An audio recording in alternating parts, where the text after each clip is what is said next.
Hey everyone, Jordan here from BDS Suspension. Today we have a 2021 F150 in the shop, and I'm going to be showing you how to install our 6-inch BDS lift system. Now your first step after you get your chuck in the air and wheels and tires off, we're going to go ahead and disconnect a bunch of these ABS clips and brake line brackets. So you can see that it runs from up here and down and it clips in here. And behind that yellow part there's also a clip here. You can see it kind of wiggle through there. And there's also one here. And I actually already broke that one, so we're not going to worry about that for now. But just take your clip tool, pry the clips out, and this just gives you adequate slack for when you're pulling everything apart. And then take your 10mm socket, and you're going to remove this bolt and this bolt.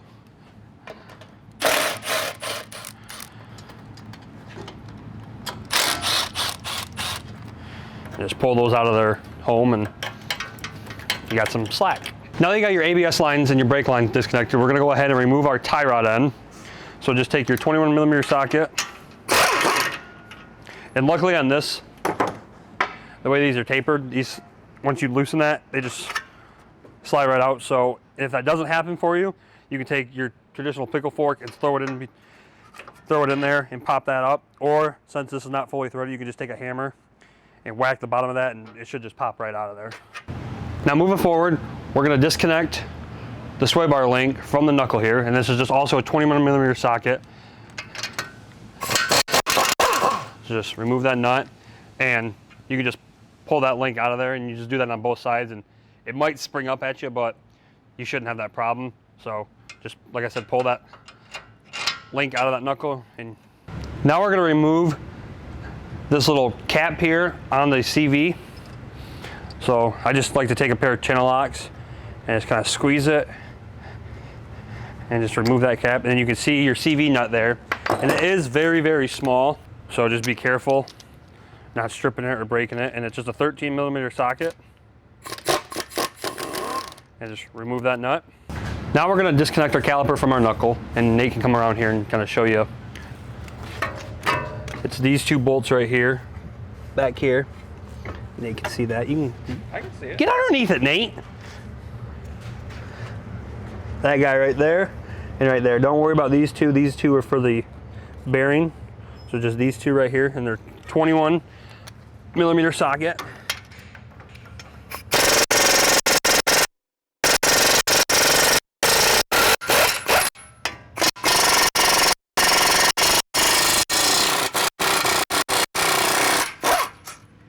Then just remove the caliper from the rotor and take a hook or a bungee cord or whatever you got and just hang that caliper somewhere, and make sure that you have good slack on these and these aren't too tight like they're going to rip. Now that you have your caliper removed from your knuckle and your rotor, this rotor doesn't have anything that holds it on like some trucks do, so we'll just go ahead and just pull that rotor right off, and there's your bearing and your dust shield and all that fun stuff. Now that the rotor's off, you're going to go ahead and remove this dust shield here, and there's just 3 bolts that hold this on, and they're just an 8mm socket.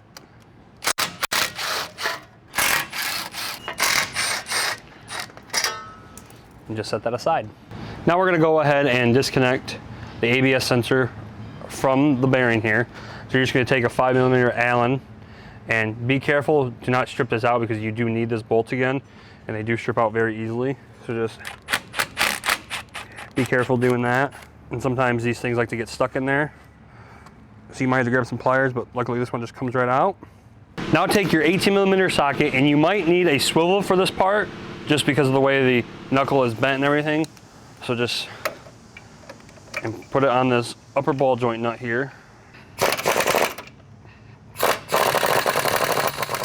You want to be careful here because sometimes, since these are new, they like to just pop up, so you don't want to take the nut all the way off. And since it's not coming up here, Nate can watch right here and then right here. When I hit this with a hammer right in this area, this should pop up and this should come up here, just like that.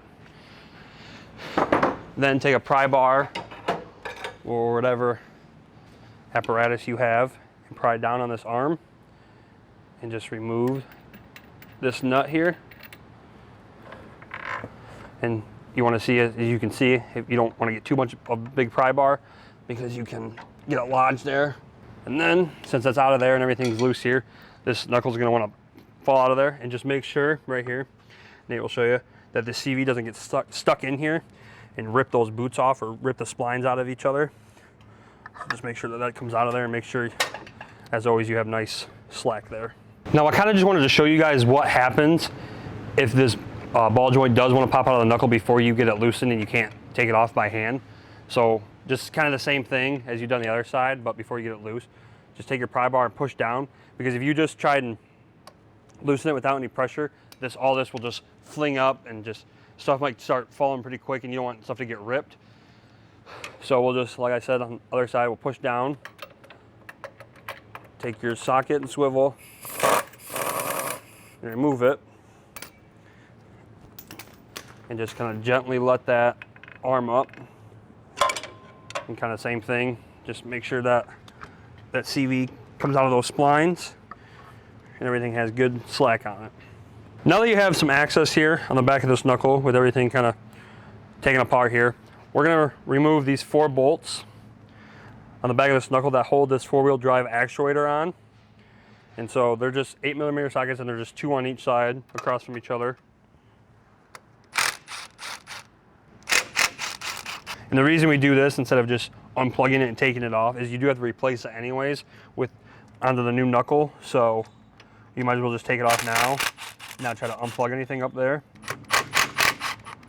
You can see it just pops right off of there. And be careful, because it is plastic, so you don't want, and all these lines here, so just be careful that you don't rip anything or break any of those plastics on that. Now that you have your actuator removed from the backside of your knuckle, we can remove the lower ball joint nut here, and it's a 21mm socket. And sometimes when you loosen these, because like I said, them being so new, it might just want to pop right out of there, but we might have to hit it with a hammer, but we'll just see. So just make sure that you hold on to the top of the knuckle here. Luckily on this one, it just pops right out. And just make sure that your CV's out of there and everything.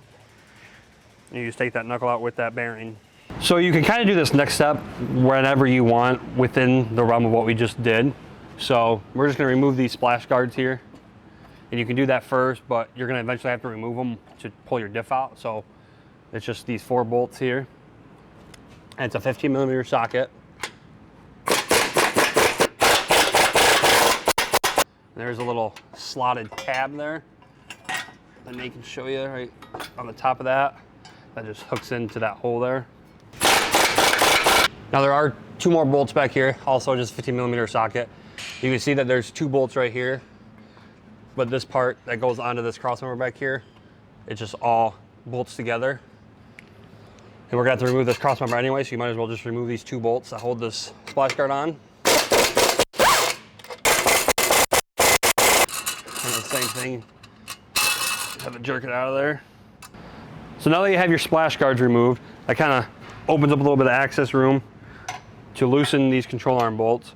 So the bolt head side will just be a 21mm socket, and then the nut side is a 27mm socket. And just loosen those, and if you want to take the nuts off, you can. I just like leaving them on so the bolts don't slide out. And what we're going to do here is, the reason we're loosening those is once we remove these 2 nuts here, it's going to allow this arm to just swing out of the way, and we want to fight the bushings to try to get this strut out of the vehicle. Once we do this, so just 18mm socket,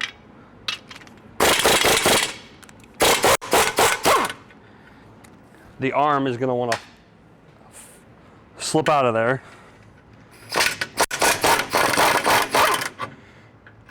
And you might have to fight with it with the way that these studs are angled, but if you just press it and just be careful, because since we haven't loosened this would want to maybe pop forward a little bit, but just let that arm.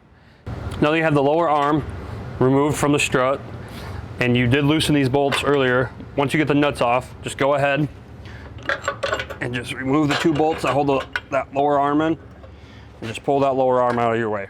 Now that your lower arm is removed, we can remove the strut from the vehicle. Now there's just 3 studs that poke through the frame, and you have 3 nuts, 1 on each of one of those studs, and I actually removed one of them already, but it's just an 18mm wrench Here we have a ratcheting wrench. Just break them loose. And before you get that last nut off, just hold that strut so it doesn't just fall out of there once you get it completely removed. And just remove that strut from the vehicle. Now that you have almost all your suspension components removed, we can remove the CV shaft on just the passenger side, because if you remove it from the driver's side, it'll spill fluid out everywhere and you don't want that to happen. So we're just gonna take a hammer here, and I wouldn't recommend using a metal hammer. Just try and use something softer that will have enough impact though to be able to remove those splines from each other. So just take it and now we're going to remove the sway bar and the sway bar links from the vehicle. Now you can just see that there's two studs, 4 total. And all you got to do, take a 15mm socket and remove those nuts.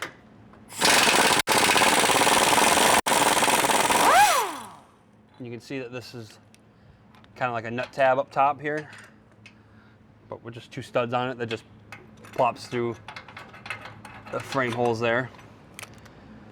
And then you can use a buddy for this part. Nate will be my buddy. He'll hold that side, and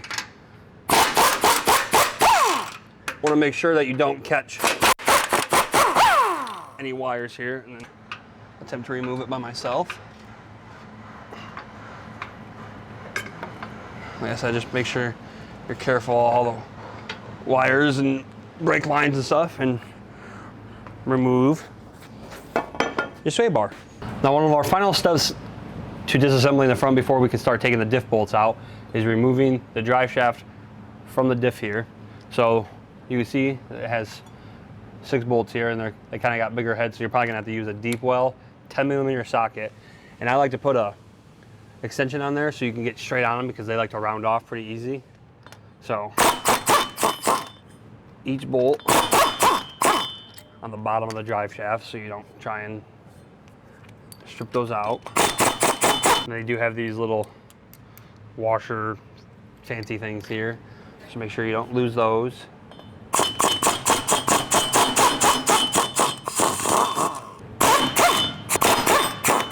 And luckily, you don't have to hit your drive shaft with a hammer, and just push back on it a little bit.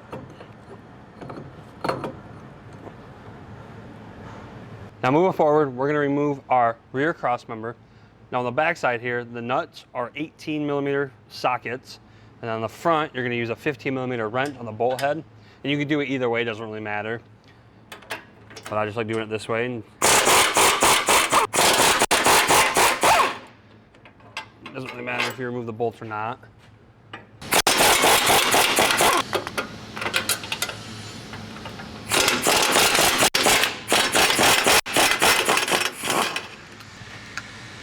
And just push up on this.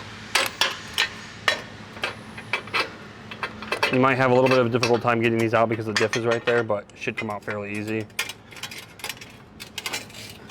Just pry that out of there. Now our final step to getting the ready? Now our final step to getting the front all disassembled is to take the differential out. Now I'll show you here, and Nate can show you here too. There are 3 mounting bolts. So there's one right here on the passenger side. And then on the driver's side, this one will be the biggest pain for you to see. And it's that bolt right up in there, right above that little plastic guard. And then back here, it's also tough to see, but Nate might be able to see it better than I can up there. That bolt. Grab your flashlight though. Yep. Now your first step to remove the diff after locating all the bolts is you're going to want to loosen every single one of the bolts, and then we're going to push it to the passenger side. But first we're going to start off with the passenger side bolt here, and it's an 18mm socket, and it's tough to get a impact on it. I could probably do it, but I'll just show you if you don't have the capability of that. Just take an 18mm wrench and double wrench it.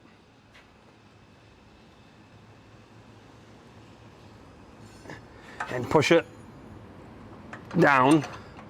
And these are really, really tight for a good reason. You're just waiting for that nut tab to catch there.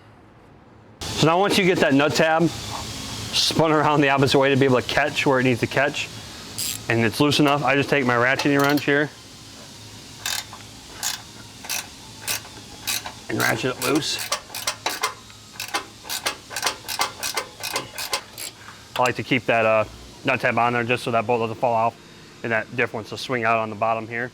Now that you have the passenger side bolt loosened, we're gonna go ahead and do this top bolt on the driver's side. And I have a 12-inch extension with an 18mm socket and my 1/2-inch gun, because I really don't think my 3/8 is strong enough to be able to loosen that bolt with all the extension I have. So just make sure you have a strong enough gun and put that through.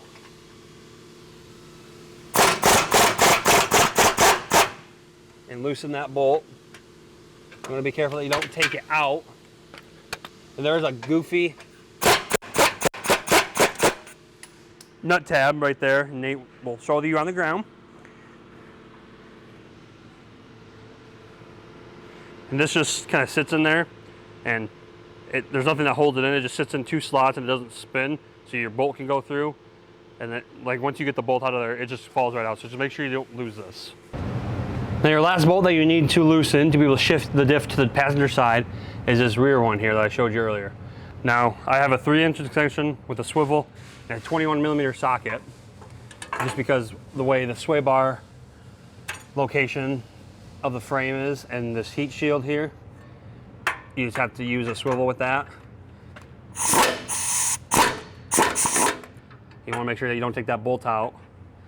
And I believe that is just a weld-in nut on the frame here, so you don't have to worry about anything falling out there. So you can remove the passenger side diff bolt first. It makes this top one easier to get out.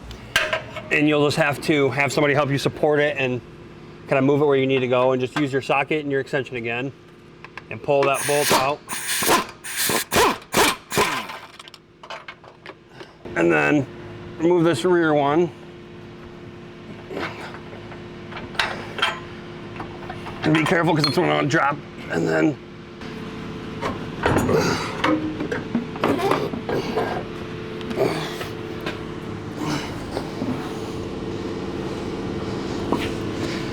and your diff's out. So now you can see that was kind of a pain to get out.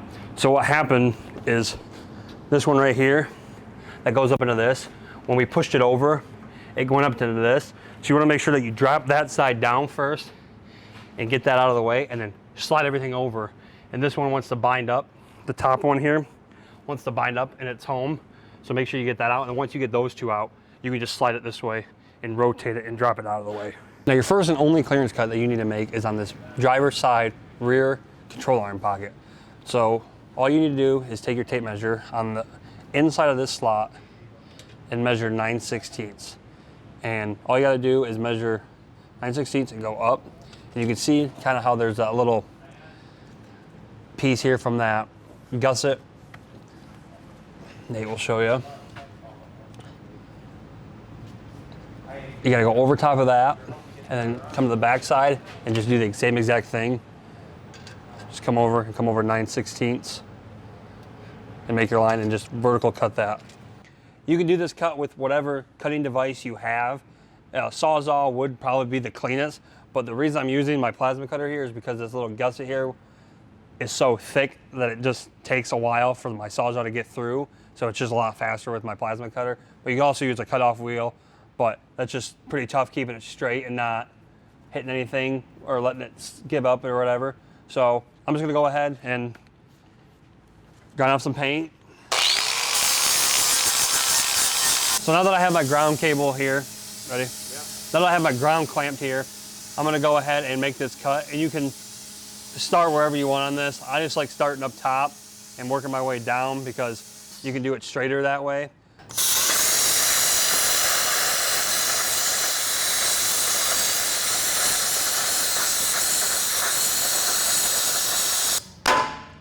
And you can see how it just kind of comes up there. You might just have to cut it a little bit more. And just shake it enough.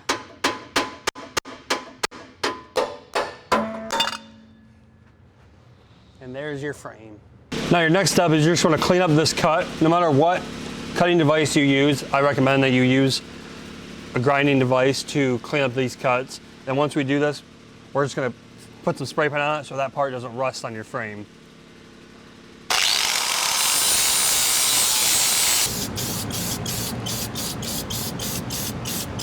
Now that you have your cuts made and everything painted, we're gonna start reassembling the truck. Now the first step to do that is we're gonna have to throw our differential in, but we're gonna have to put in our differential drop brackets. Now the first one is gonna be put on the driver's side, and you can see right here, Nate can maybe zoom in and see it. It's a 50-26, and the last two letters, don't worry about those, but a 0-50-26, that will be your driver's side. And your two bolt holes will face the rear. So you're gonna take your 9/16 hardware that we provide and put it in there. And then on the passenger side, it's kind of the same thing, but we use that little window there on the passenger side, and same thing, two holes on the rear. And this one is a 0-50-28. And you just take your 9/16 hardware again, and go through your, and you do not want to tighten this, just put your nuts on so the bolts don't come out. And before you lift your differential up into your vehicle, this rear bushing here on the diff, the metal casing on the outer needs to be dented in to be able to have clearance. So just take a hammer and dent that bushing in there a little bit to allow clearance. Now that you have your buddy, that's buddy there, you can go ahead and lift up your diff. You want to put the passenger side in first. You're going to use factory hardware. Rotate it more. Yep.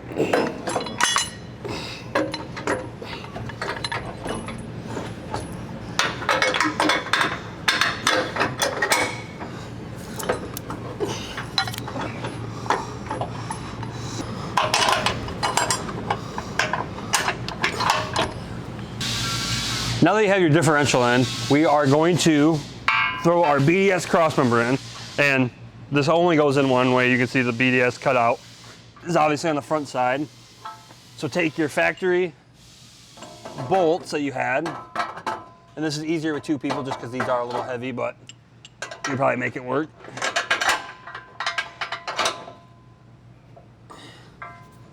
And just throw these in there.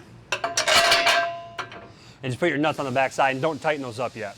Now that you have your front crossmember, we're going to install our rear crossmember. Now this is kind of a pain and you're gonna need help with this one. So since you can't remove this CV, because if you do, you're gonna leak fluid everywhere, you're gonna have to take your bolt and put your crossmember in to your holes. And then this brace here, put your washer past your CV, and then just find your hole. And once you get it close, you might have to grab a hammer.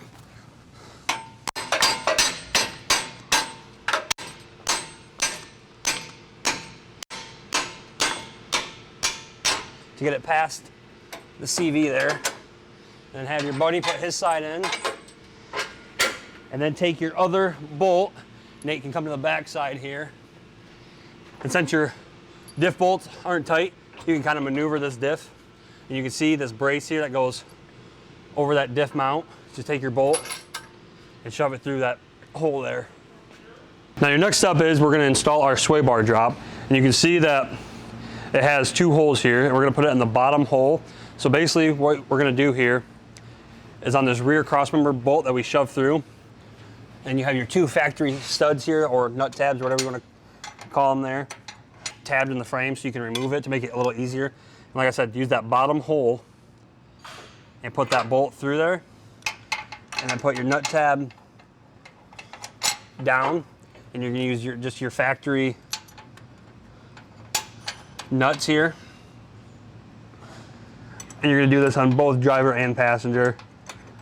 And then you're just going to take your nut for that bolt here and just hand thread that on. Now that you have your sway bar drops and your two cross members in, we can now install our lower arm. And you want to make sure that you don't tighten anything yet, like your diff or your cross member, because if you do, these will be severely hard to get in. So just take your lower arm, put it in, and we give you new cam bolts and washers.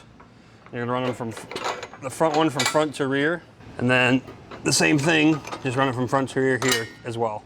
So sometimes on these cams, onto these bolts, they are a really tight fit, and you can see I can't even slide it off once I get it on.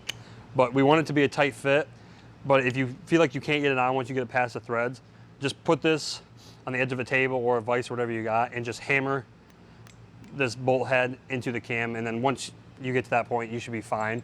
But it's the same thing on the driver's side. Just install your arm, line your holes up on front to rear, and then do the same thing on your back side there. Now that your diff and your cross members are installed, we can go ahead and install our braces. Now, this first brace here is just on the passenger side, and this little notch here will face up. So we put this bolt in earlier into the diff drop bracket, and that's gonna go into the hole. So you're gonna slide that bracket all the way over and just take your new hardware and bolts, nuts and washers and things, and thread that guy on there. And then you have a smaller one that's gonna go on the other side here through that mount as well. It's gonna go through that brace. And then there's two more bolts that go right into there.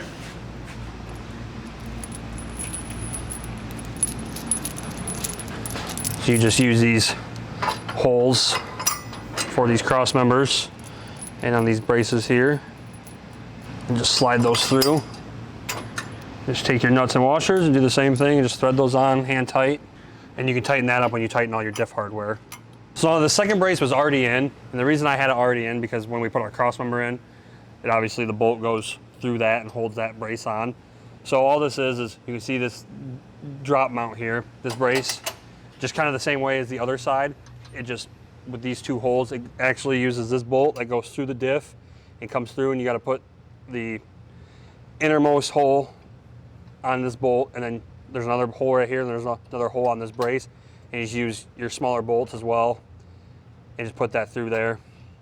And then, like I said, we already did this earlier when we put the cross member in, so that brace is also installed. Now we're going to tighten up all of our diff hardware, and do your diff hardware first before you do your cross member hardware. So these two, actually all four of these right here, are 9/16. So on the head side it's a 21, and on the nut side it's a 22. So however you think you can tighten those is best. But here, I think using an extension with my 22 and my 21.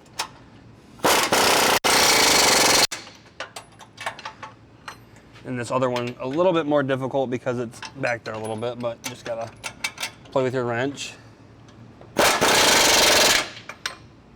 You need a 21 socket with a 22 wrench. Like I said, this one is a little bit difficult, but those bolts should catch the threads. Don't do what I just did and get it stuck. And you might have to go from this other hole over here, make it a little bit easier on yourself.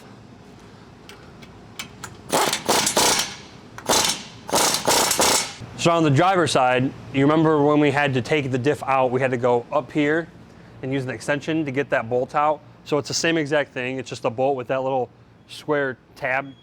I wouldn't say that it's nut tab, but it's just kind of an insert. And you just want to tighten that up, and it's an 18mm socket with a 12-inch extension.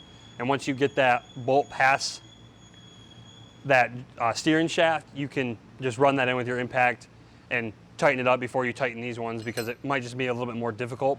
But with these bottom ones, take your 22mm socket on your nut side like the passenger side. Take your 21mm wrench, hold that down, tighten her up. On this side, you might need to get a swivel on it, using a 12-inch extension as well. You can use a ratchet or whatever you have. This is just a little bit quicker and a little bit more torque on it. Now on your lower one, it's just gonna be the opposite of that because of how your bolt runs. So we'll have a 21 millimeter socket. You don't need an extension. It just makes it a little bit easier to get into. So a 21 millimeter socket on the head side, and then your 22 wrench on your nut side.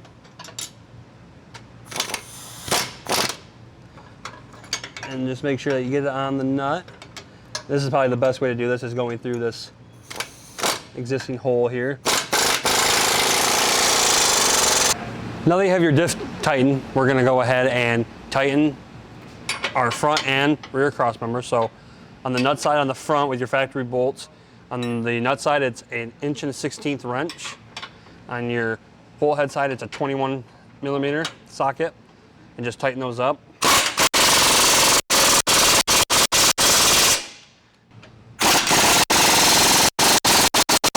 Now we're gonna tighten our rear cross member, and this has a little cutout here so you can be able to put your socket here, and you really don't need this long of extension. It's a little overkill, but it's what I had out. And then it's a 27 millimeter socket on your nut side, and then that 1/16 wrench again, and just put that on your bolt head here.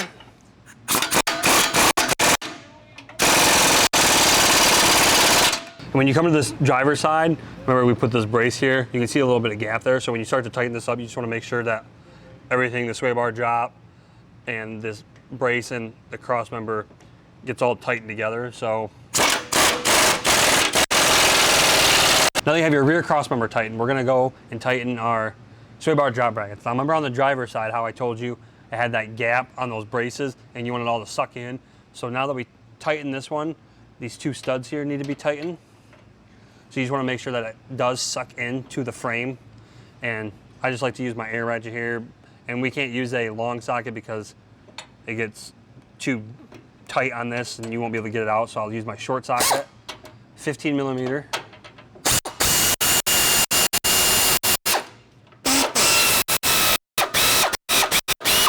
You won't, like I said, you won't be able to tighten all the way, so you have to get a wrench on there and tighten the rest of the way down. Now moving on to the struts, we have to install our strut spacer. Now this only goes on one way, and this should be the way. And so you have to take your new hardware. We're not going to use our factory hardware. And they're just 10 millimeter nuts. And I'm just going to thread them on here. Get all three of them on there. Now once you have all your nuts started on your studs for the strut spacer, take a 17 millimeter socket, and I like to use a chrome while trying to tighten these because it's got a thinner sidewall so it doesn't rub this spacer as much, and then you're probably going to need a swivel to be able to get onto those. So tighten them all up.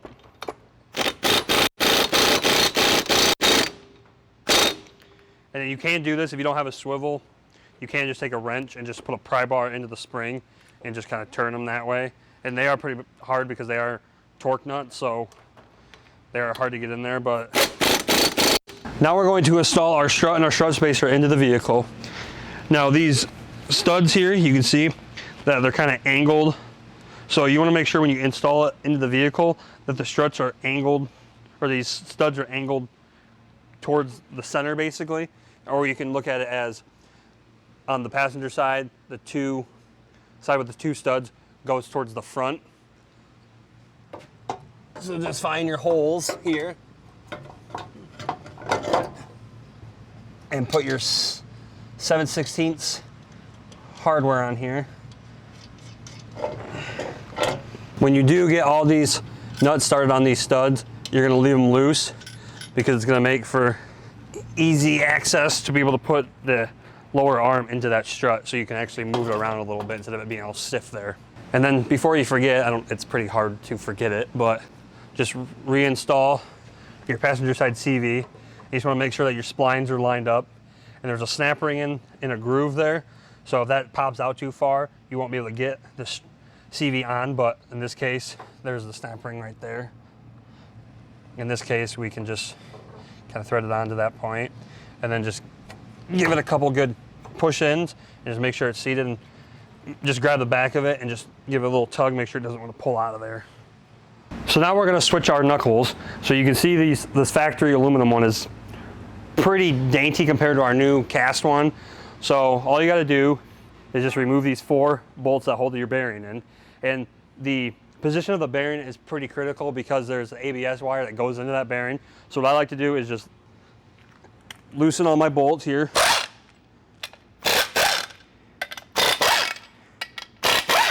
And sometimes you might have to take a rubber mallet and whack that bearing out, but in this case it just falls right out.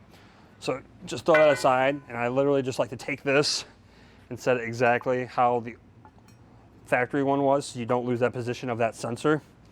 And then since these have no locking mechanism towards them, we're going to use some red Loctite here, and you don't need a lot. Make sure each bolt gets a little dab. And then start all these bolts first by hand before you go tightening them up, because if you try to tighten one side and the other side, it'll go all awkward on you and not want to seat on there right, and you don't want to ruin your expensive wheel bearing. So get them all started by hand. And this is just an 18mm socket I'm using for these. And go kind of in a diagonal pattern here. And then once I get them all tight, I just like to give them all a couple more hits, just so I know they're nice and tight. So now that you have your knuckle swapped over, we are going to get our new heavy knuckle and insert it into this lower ball joint here. And this is a lot easier with the buddy. My buddy is unavailable now for the moment. You just gotta make sure that you get that taper, and Nate can help me a little bit. Yep, I got it. I got it.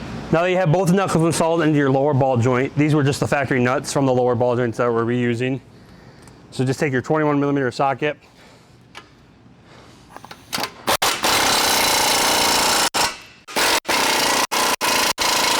and just make sure in the process when you're tightening anything with the boot that you don't tear that boot when you're doing it, just because of the angles that they're at. But in this case, we're fine here. So now that we have our knuckle installed to our lower arm, we're gonna swing all this up and kind of install it loosely. So your first step in doing that is you're gonna take this 4-wheel drive hub actuator and just slide it over your CV shaft and kind of find those splines and find home for that. And it likes to sit on there, but it might fall off just because there's nothing really holding it on. And you do have plenty of slack here, so just watch those wires and everything. Then grab your knuckle and watch this, because this is really small and you don't want to hit anything and ruin those threads. So you have to watch that. And then you also have to fight this in.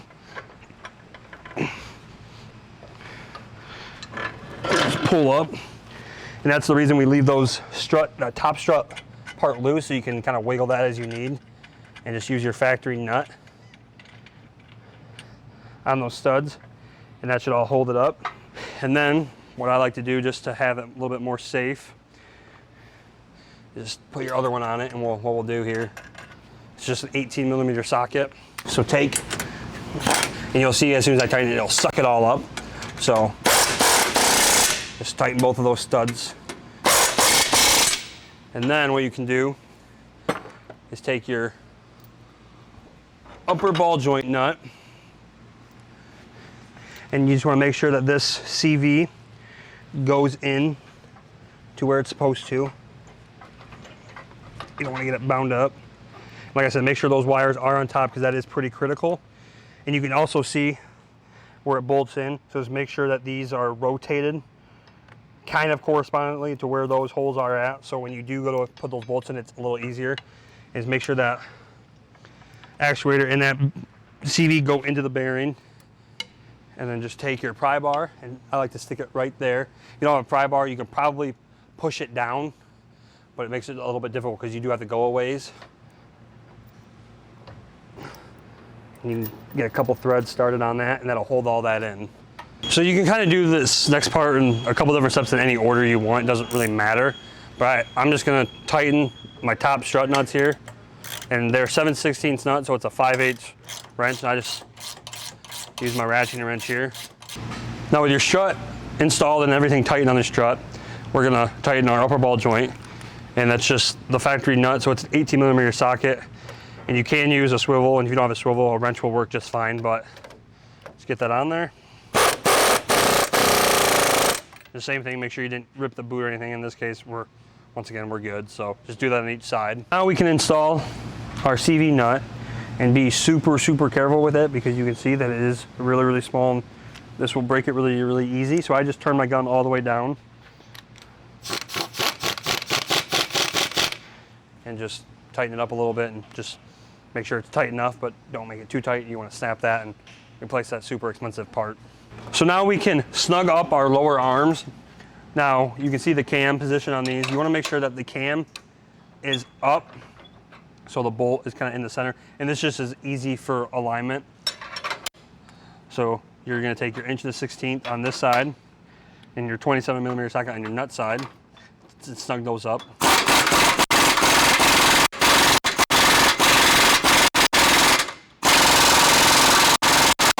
Just snug those up, because if you tighten them up in the air, when you try to settle your suspension, they're going to want to bind up and your truck's not going to sit right. So just make sure that you snug them up, and then once you roll your truck out, that you snug them up on the ground. So same thing, just make sure they're all centered up here and snug them up. So now we can start messing with our brake lines and our ABS stuff. So just because you have to put this in before you put your dust shield on, it just makes it a little easier. I disconnect this plastic clip from this brake line bracket here, and all these factory clips are super tight to their homes, so they might be a little bit difficult, but I got it out. And then these little grommets here just snap in to those little plastic clips and just pull all those out, and you can see how much more line you can get now. So then what I do is I put this in and I grab my factory ABS line bolt and just tighten it up, and it's a 3/16 Allen.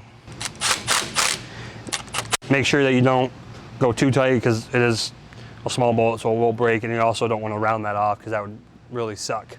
So just make sure you be careful tightening that bolt. Now that you have your ABS line in, we're going to put our dust shield on. So you can see here it says R, and it's for right, and that's passenger side here that we're working on. And you can see this little cutout here. That's for your ABS line that we just installed. And you can install the ABS line after you put this in, but it's just a lot easier to do it this way. So just put that cut out where that line goes. Grab your factory hardware. Get all these bolts started before you go tightening them all down. And these are just 8mm sockets. Anything with these really small bolts, I would recommend just using, we have a Milwaukee little driver here. Recommend using one of those or a hand, because your air one will probably snap those pretty quick. Same with that Allen one. So just be really mindful of that, because you don't want to have broken bolts on your new truck. So, and even these things can snap and strip out stuff because they are pretty powerful. But like I said, just be mindful of that. Now that we have our dust shield in, we can put our bolts in to hold our actuator to our knuckle. So you can kind of rotate this a little bit as you need. So just, like I said in previous step, just make sure those bolt holes are fairly decent lined up and thread them all in. And that's a good rule of thumb, is to always thread all your bolts in or nuts in before you tighten them down, just for easy of assembly. Once again, these all are small, so be careful not to break them. And these are also an 8mm socket, so just turn your knuckle.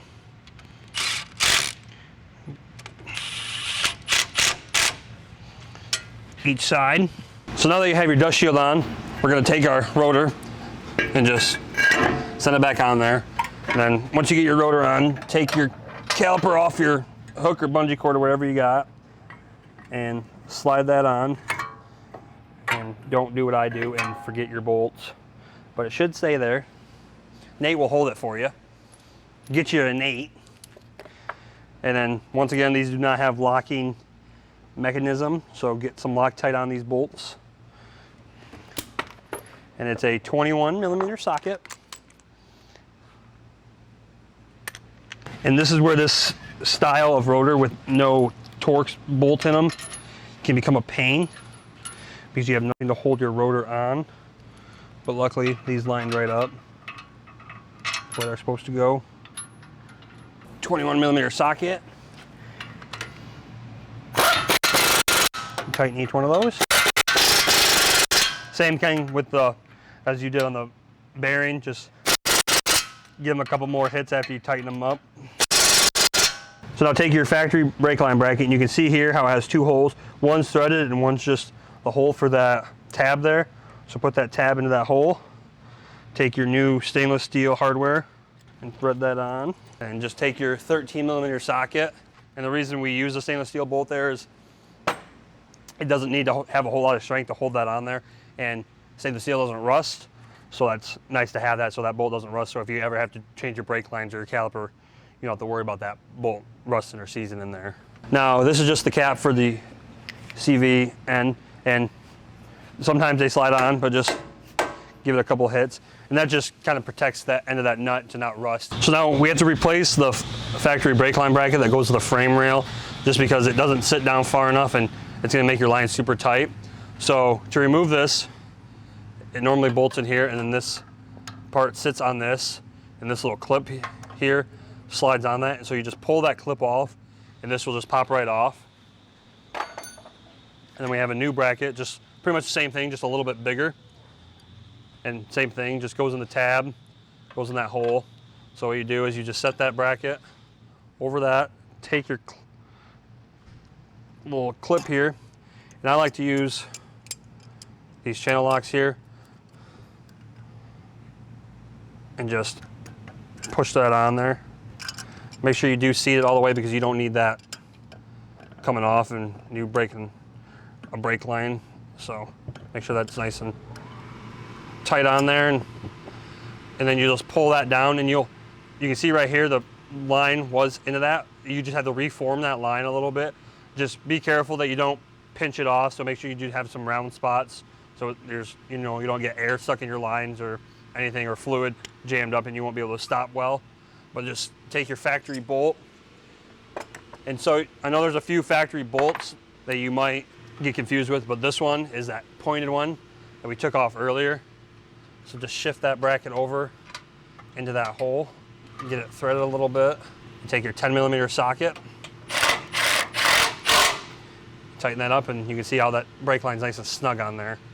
Now that you have your front pretty much all assembled, we're gonna go ahead and put our tie rod into our knuckle, and we're not gonna replace this tie rod in just because it is long enough and has enough range of motion that we can reuse the factory one. Just take your factory nut, your 21mm socket, tighten that tie rod up, and just make sure your jam nut's tight and everything's tight on that. And just hook up these clips. And we do offer zip ties and everything. So if you want, you can just zip tie some of the stuff together just so they're a little bit more pushed back and held together, but you should be fine. So now that you have almost everything installed, we're gonna put our badge on our sway bar drop bracket here. And these are just 2 rivets that hold that badge on. So now we have to install our drive shaft spacer, and you can see this is just a thin little guy here. And the easiest way to do this is to put this on your diff flange and just line your holes up with your bolt holes. And then we give you new bolts for these. They're nice little socket head cap screws. And you have to use those factory, I'll call them little washers, I guess, for these bolts. And you're gonna grab your drive shaft and you might have to push back on your drive shaft a little bit and just kind of wiggle it. And then just try and do your best to line those up. This part can be a pain. And just be very careful and very patient with it. Once again, these don't have a locking mechanism, so put Loctite on these bolts. Get them all started by hand, and it's a 5/16 Allen, and I like to use an extension. And I like to tighten them right here because sometimes you can't get them perfectly in there. So what I do is I'll tighten this one, and see how it's sucked in, and then I'll rotate it. And I'll do the one on the opposite side. I'll do that all the way around.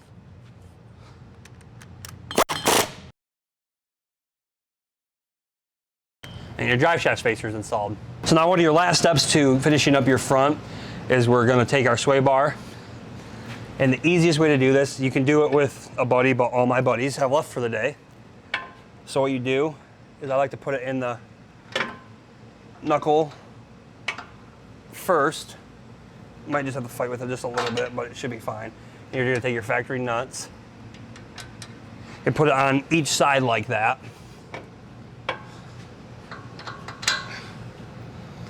And this just kind of helps hold it up a little bit. And then you just let it dangle there. And then take your hardware that we provide for you. And all you have to do is swing up and push them in. And you can run these bolts from top down, you know, bottom down, up, whatever, it doesn't really matter. It should be fairly simple once you get that into that knuckle and holding up for you. So put all 4 of these bolts on, and then you can tighten them up once you get them all started. So now you can just tighten up this sway bar. So on the nut side, it's 11/16. So however you run them, you might have to use an 11/16 socket or wrench. Well, in this case, I ran it from top down. So I got a 5/8 wrench on my head and an 11/16 socket on my nut here. I just like to tighten them up. What I do is I tighten one up pretty snug, and then I tighten the other one all the way, and then go back and hit this one.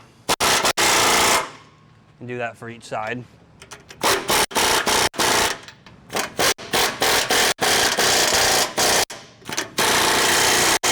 Once you get your sway bar in and your sway bar link into your knuckle, just tighten this nut up, and it's a 21mm socket. And that's all you need to do for that one. So now your final step on your front is this differential breather tube. So the plastic tube that runs from up top down, it has a little rubber 90-degree elbow from the factory, and you're gonna go ahead and rip that off. And then we give you this new red hose, and it's pretty long, so we give you a lot of room for error. So if you just take some WD-40 or some silicone spray, whatever, you spray it in that hole to be able to slide it onto that plastic tube from the factory. And then you just take any kind of knife or any kind of cutters you have and just kind of mark out the length that you think you need and cut that. In this instance, I'd say probably about 6 inches is what I have here. And I just cut it off, and then right on the top here, there's a little fitting. And you just want to press that red hose onto that fitting, and that will just give you a nice adequate slack for your breather hose there. Now that we have our front done, we're going to move to the rear. Now our first step on that is we're going to install our bushings and sleeves into our shocks. So in this case, with this shock, we provide you 3 sleeves and 2 bushings, and obviously you only need 2 of the sleeves.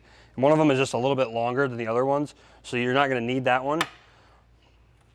So we'll just take some silicone spray, spray it on our bushing. And here we have a nice arbor press, basically designed for these bushings. But you can use a vise. And if you don't have a vise, you can just use a mallet and hit those in there. And same thing, just spray your sleeves. Install those. And make sure that your bushings and your sleeves are pretty centered on this eye here, and from what it looks like they are. So just do that to each one of those socks and you should be good for that. So I loosened my bottom of my shock already. So all you got to do is take your 15mm socket on your bolt side, on your bolt head side, and then an 18mm wrench for your nut side. So I loosened the bottom one there, and just the same thing for the top one. And just remove that nut and just pull that shock out of there, get it out of your way. And then I already took the liberty of removing our U-bolts. So all your U-bolts, you're just gonna take a 21mm socket and remove your U-bolts, your U-bolt nuts, and the factory plate, which is just this thing. These just go on there, and there's just nuts and washers. And just drop that out of the way.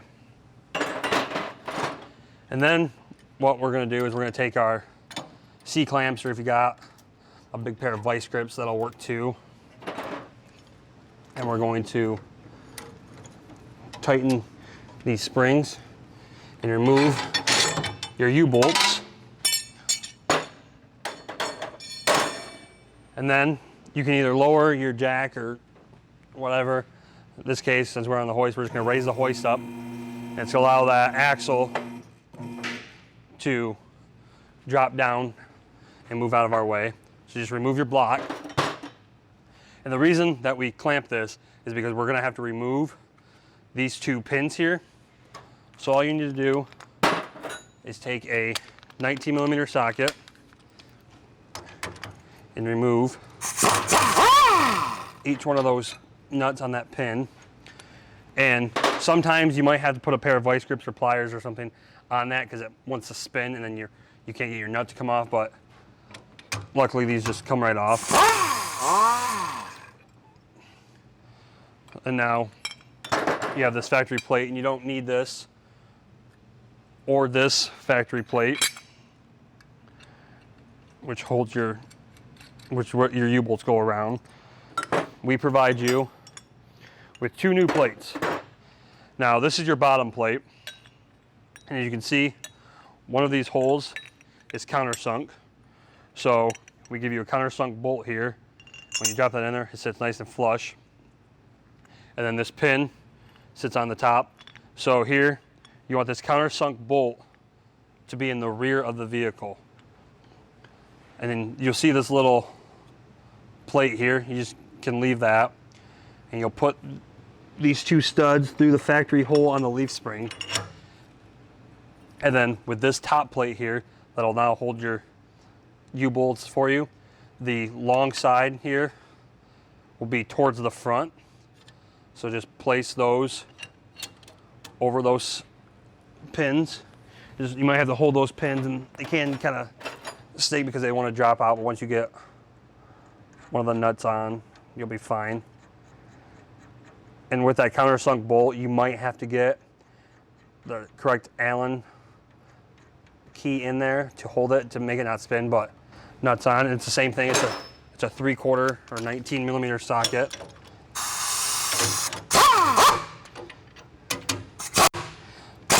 When you tighten these, you don't want to make sure that you tighten them too much because those will strip out super easy. And so once you got that on, this now is holding your spring pack together. And it's only 1 spring. It's a unispring, so it's got just 2 springs here.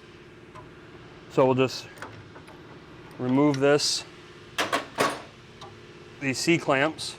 You kind of see how it like dropped down a little bit. That's okay. And then you're going to take your block, and your block can only really go in one way. The wing goes towards the center of the vehicle, and the pinhole for the new pin that you just put in. And these 2 pins right here will just go in the factory pin holes. So go ahead, and you can loosen your other side U-bolts, and that'll kind of help you move your axle where you need to. So here we'll just thread the jack up and make sure that pin goes into that pinhole there. And make sure that block is nice and flush with the bottom of that. And then take your U-bolts and just slide them over top. And you want to make sure that you're on the inside of this brake line bracket here. Brake line bracket, because obviously you won't be able to get your U-bolts on. So make sure that those are nice and squared on there. And then take your factory U-bolt plate, just take some of your nuts and just thread those on. The easiest way to do this is to put one on the front side and then put the diagonal one on, because then when you get them started, it'll hold itself up. You don't have to sit there and hold it. And just get all these nuts started. Get them all tightened up to where there's about the same amount of U-bolt on the bottom showing. And then also you want to make sure that your U-bolts aren't like sucked in like that. On the top plate here, you want to make sure that it's flush right next to those 90 tabs coming up. So then I like to push my U-bolt bracket up, tighten up one side, do the same thing, and you can see how it came snug on each side, and there's a little bit more showing here than there is here. So just loosen that a little bit, and then they're all kind of showing about the same amount of threads there. So that's pretty good there.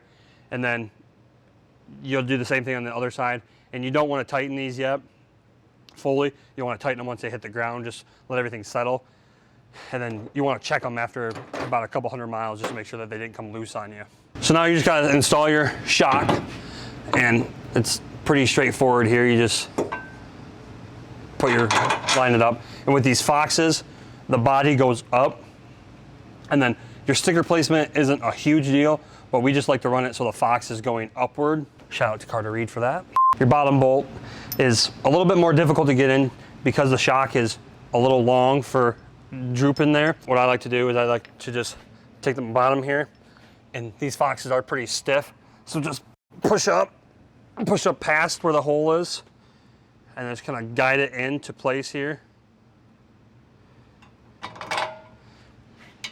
And I like to run the bolts from inside out because then it's just easier if you ever need to, you can put your gun here and just take that bolt out, because sometimes you might have too big of a gun and you might just run into the back of that rotor there. So I just like to run them from inside out, and it just makes it easier. And then just take your 15mm socket and your 18mm wrench on the nut side, socket on the bolt head side. Just tighten these up. And your U-bolts and shocks are done. So on the driver's side, on the rear, you know, the shock is the same way, but the only difference is here is that here you have a nut tab instead of a nut. So I just wanted to kind of let you guys know that. I mean, it's not a huge deal, but it makes it a little bit easier. Just thread that bolt in until you can't thread it in anymore.